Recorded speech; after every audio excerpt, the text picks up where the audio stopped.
Бүгінгі таң айқай шудан басталды. Ашуға булыққан күйеуі ас бөлмедегі әйелін сөге бастады. Әкелерінің ашулы дауысын естіген екі кішкентай үрейленіп, көздері жәутеңдеп, есіктің артына тығылды. Айқай үдей түсті. Саған айтпадым ба, бүгін менің семинар өткізетін күнім. Ашудан көздері қанталап, көк көйлегімді үтікте демедім бе? Неге қоңыр көйлегімді білгішсініп үтіктеп жүрсің? Болмашы нәрсеге айқай-шу шығарғаныңыз не? Сәл күте тұрсаңыз, көк көйлегіңізді де үтіктеп берем ғой.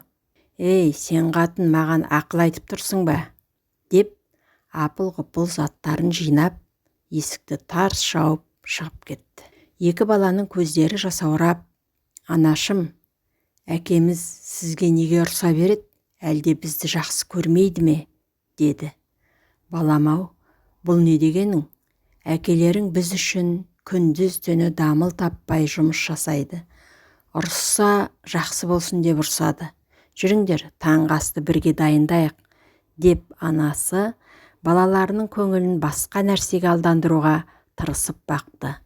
Әне, міне дегенше таңғы аста дайын болды.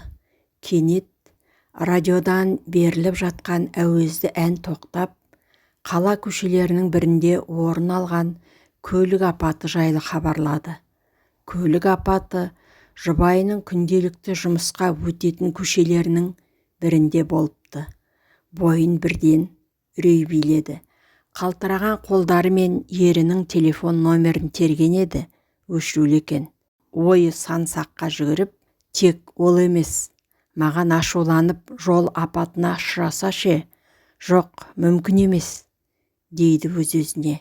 Оны мазалаған, егер расымен қаза тапса, балаларының ойында әкелері ашушаң жаман адам ретінде сақталып қалмақ па деген ой болды. Егілген бойда есікке қарай ұмтылғаны сол екен, кіргелі тұрған ерін көрді. Көз жасына ерік берген бойда ерінің мойнына асыла кетті. Әйелін құшақтап, жаңалықтарды естідің бе деп сұрады. Әйелі жауап беруге мұршасы келмей, көргендерін ишаратпен жеткізді. Көлік апаты менің дәл жанымда орын алды. Сол кезде жиналыстан да маңызды нәрсені ұмытқанымды түсіндім. Егер мен қаза тапқанымда, күбірлеген дауысты естіген кішкентайлар есіктің алдына жүгіріп келді. Алайда әкелерін көргенде әлі ашулы болар деген үреймен аналарының артына тығыла кетті. Әкесі балапандарын шақырып, құшағына қысып, мауқы басылғанша сүйе берді. Сөзін жалғастырып, мен бүгін үлкен қателік жасадым. Таңертең үйден шығарда сендерді қаншалықты жақсы көретінімді айтуды ұмытып кетіппін. Мұндай маңызды сөзді ұмытуға бола ма?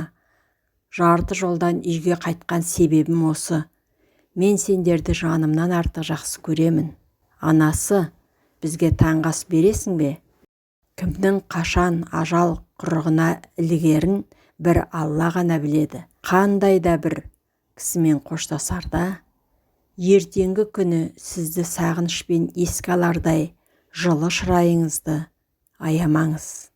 Кеш болған соң өкінгеннен пайда жоқ.